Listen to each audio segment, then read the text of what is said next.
Welcome back to Simply Sim's Kitchen. Today we are going to prepare a nourishing Chinese soup that's packed with flavor and goodness.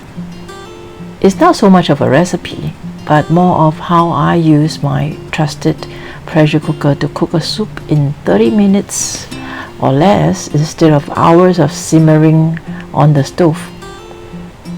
As you can see, my pressure cooker is well used, so much so that the printed markings are no longer visible. This pot always delivers the fall off the bone meat and rich, delicious soup. Most of the time spent will be on preparing the soup ingredients. Feel free to switch out the meat or beans to your preference.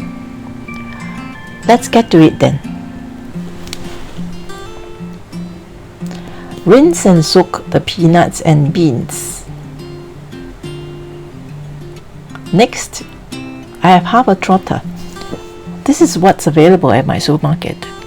You might need to ask your butcher to cut the trotter to fit your pot.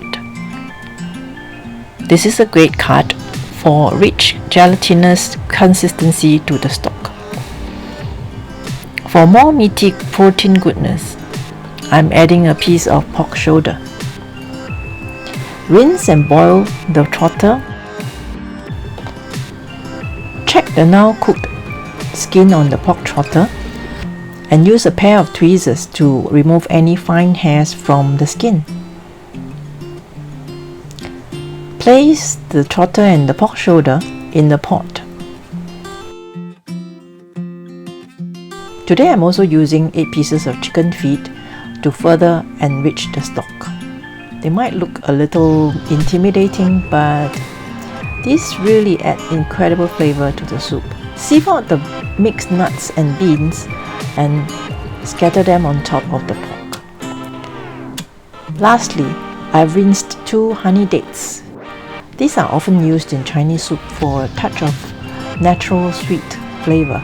If you can't find these honey dates, you just skip them. It's still okay. You will still have a savory soup. All the ingredients are now in the pot. Just arrange them and level them as much as possible. I'm adding water to just above the minimum marker inside the pot, which is at 1/3 of the pot. Just be sure that your ingredients and water together do not go above the maximum marker in the pot.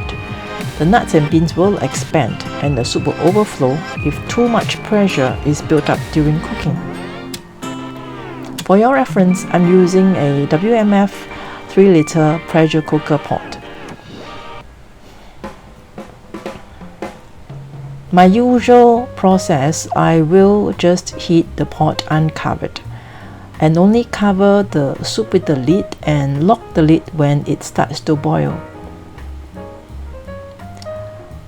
Please follow the instructions on your pressure cooker accordingly.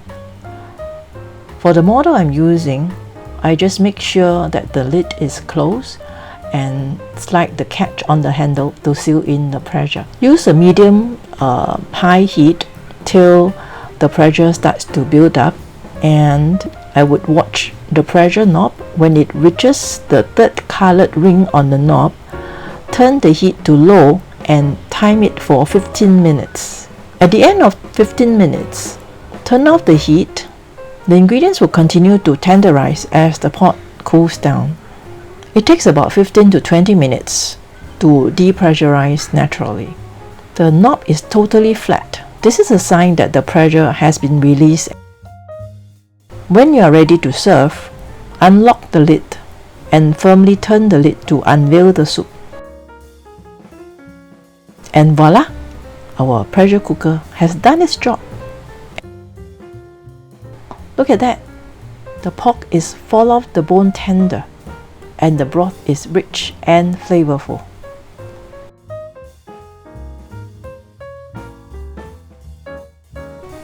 This soup is going to warm your soul and nourish your body.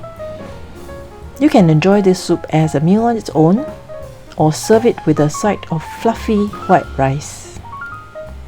Yum!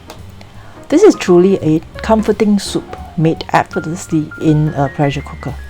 I hope you give this a try and let me know how it turns out for you.